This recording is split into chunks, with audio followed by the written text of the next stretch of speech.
Hi, I'm Jon Gale. I'm presenting the London AFOLs castle. We've called it AFOL Wick Castle. It's one of those weird English spellings, but it kind of works because it makes it sound English and Lego-y. This is something that we built originally just a year and a half ago for a display at Steam, which I know you've been to before. And this is basically a London castle, slightly ahistorical. It's a London castle that could have been a real castle in London, 1325 AD. I know you're a history fan. I've kind of made sure to get things like the swords. I've looked at the typology of different swords that would have been available from that period, and they work. The helmets, again, are period appropriate. The crenellations, the merlons, the matriculations, they're all kind of things that could have been found on a castle from this period. I spent around 100 hours designing instructions for the wall sections and the castle towers. It's as long as that because they're all minifigure scale and minifigure accurate to what you would see if you were a minifigure sized person in this universe. So you can actually walk down the spiral staircase. There's actually a full spiral staircase that runs down every single tower, that runs all the way down.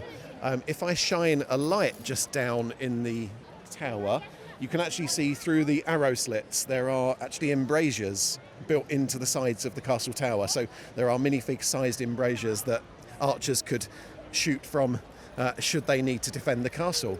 The defence of the castle didn't go too well the other day, and a bunch of it has actually been battered down by the enemy, so we have people busy here repairing it. That actually provides quite a nice viewport for our smaller visitors to be able to see through the gap and into the castle to actually see the detail of the castle. We built this as a collaborative thing from London AFOL, so everybody builds castles and towers and wall sections and then brings them all to the show. We never quite know for any show exactly what we're going to have here. This is actually about half of the overall castle, so it could be even sort of more enormous than you see here. We've got the basic sort of structure as you see. As I say, we never know what it's going to look like. Part of the reason that I designed round towers was to allow us to just very easily reorient the walls and the towers. A couple of our members, Sabrina and Matt, built the large keep for us, again in that same style, and that's a great centerpiece that obviously picks up, and we'll look at a bit more detail on that in a moment, but they've built a lot of movement and things into that one. So yeah, and then at each show we'll have different outings for different pageantry going on in the courtyard. There's some random amusing bits for kids to look for. We have groundskeeper Willie being knighted over there, just down in front of the castle. You'll notice there's more than the usual number of kings and queens, rather than just one of each. There's a few more kind of scattered around. Why not? Why not, indeed? It kind of works. So that's the idea with this castle. I kind of went overboard on some of the bits. So yeah, as I say, everything is minifigure scale. All of the buildings are studless. So even the insides of the spiral staircase is all studless. All the embrasures are studless.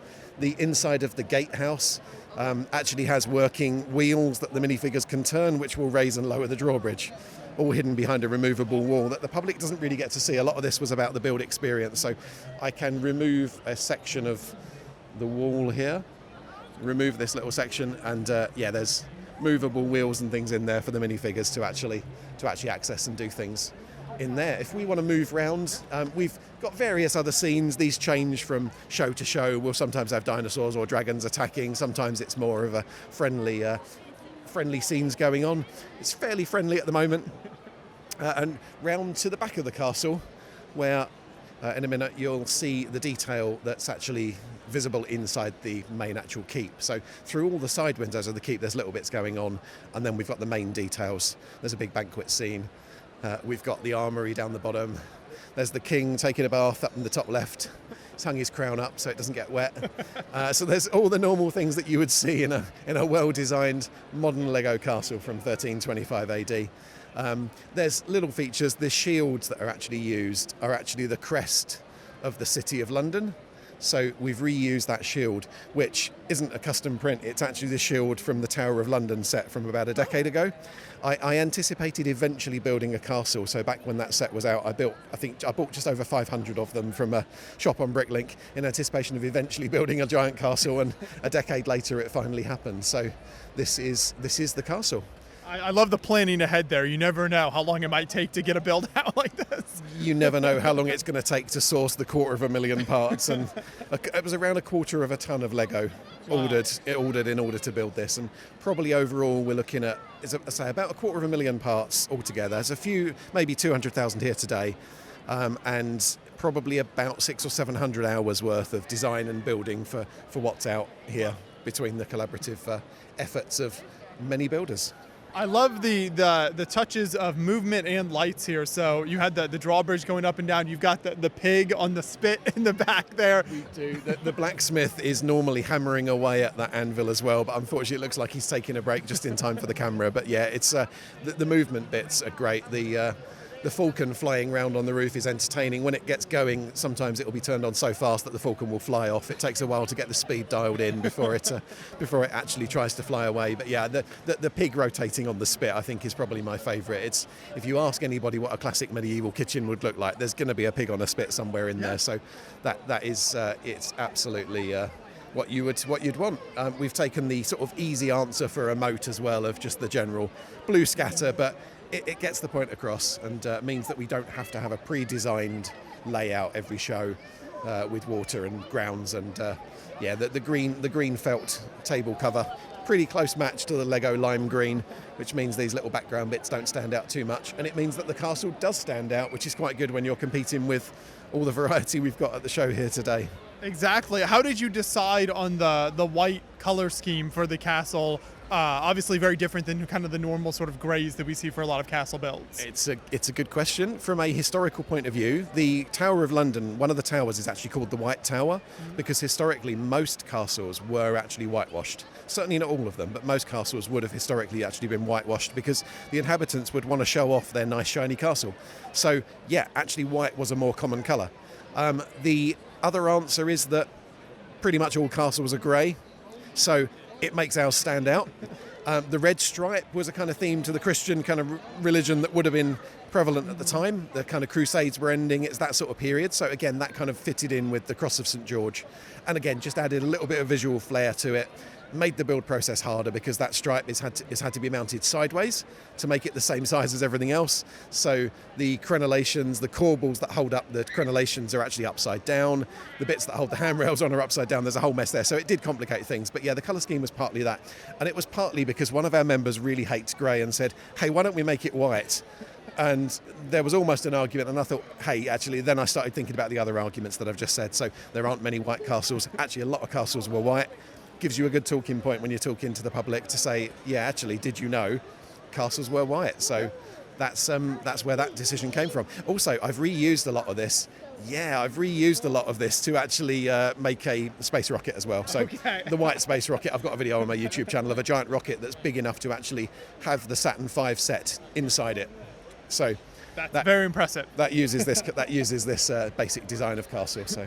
Another impressive build detail here is your approach to the round tower. So a lot of times we see kind of the mixing of bricks and the 1x1 round pieces to get that round tower effect, but you've kind of gone in a different direction here. So what elements did you use to create this effect? How did you achieve that? Yeah, so I've gone for we've all seen the bricks built round towers, and it's a great way of getting a tower up relatively easily, and it's effective, and it makes a tower, and it makes a kind of cobbly type of tower that actually doesn't look too unrealistic.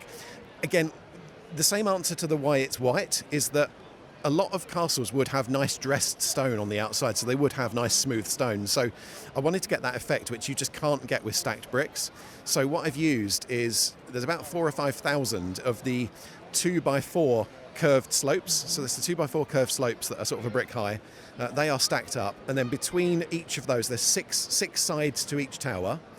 They're not just duplicated, because each tower has the window slits that are a different height on each tower so that they line up with the spiral of the staircase. So it means that it isn't just a case of get to the instruction step and it says build this wall 6 times.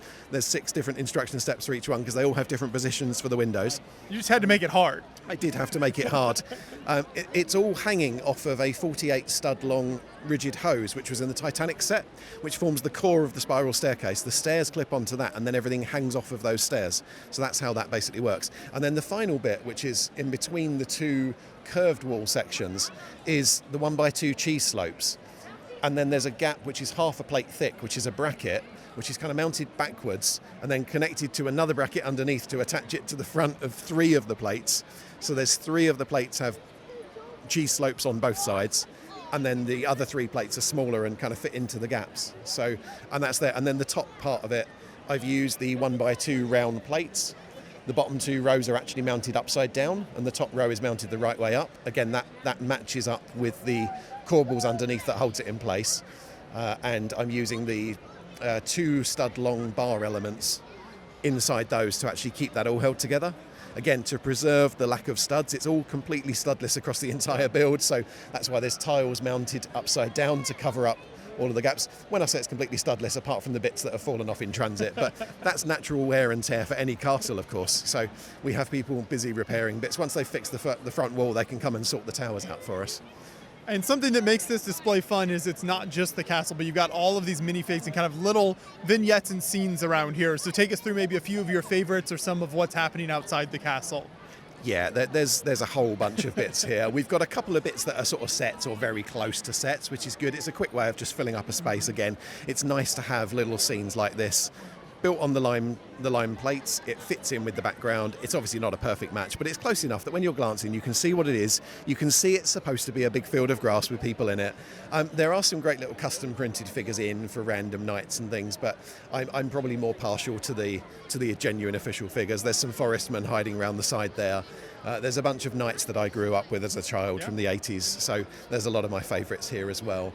I do quite like the more modern version of the covering, the horse blankets, so they were a great recent addition, because previously they were like $30 or something, $20, $30, £20 just to get one. So Lego reintroducing those with the Lion Knights Castle suddenly made those a viable thing to actually have, so that was good to get those out. So yeah, I do like those.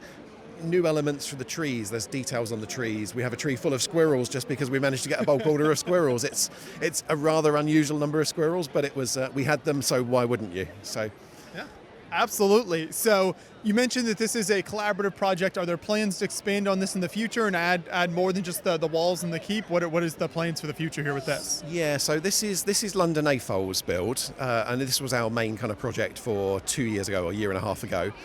We've taken this now to most of the shows. This is kind of the biggest UK show by a long way, and unfortunately it's just too big for this to travel internationally, so this is probably it for now. Of all of the members that I've spoken to, nobody actually has plans to dismantle any of their castles and reuse the parts for anything. So the answer is that there are no plans now, but I wouldn't be surprised if in 5 years we're looking for something to display and somebody says, hey, we've all still got castle, why don't we build the castle? At which point I would probably look to expand it. I've actually got some more bits. If it ever gets quiet today, I've got some more bits to actually build some more wall just tucked away under the table. So it may be bigger even by the end of the show. Perfect. Well, thank you so much for taking us through the whole layout. I love the kind of different approach you took with the white walls and the white keep. I think just really makes it stand out, like you said. So I'm glad you could have fun with all of the different kind of scenes around it as well. And it's a great display here. So thank you. Grand. Thank you very much, Josh.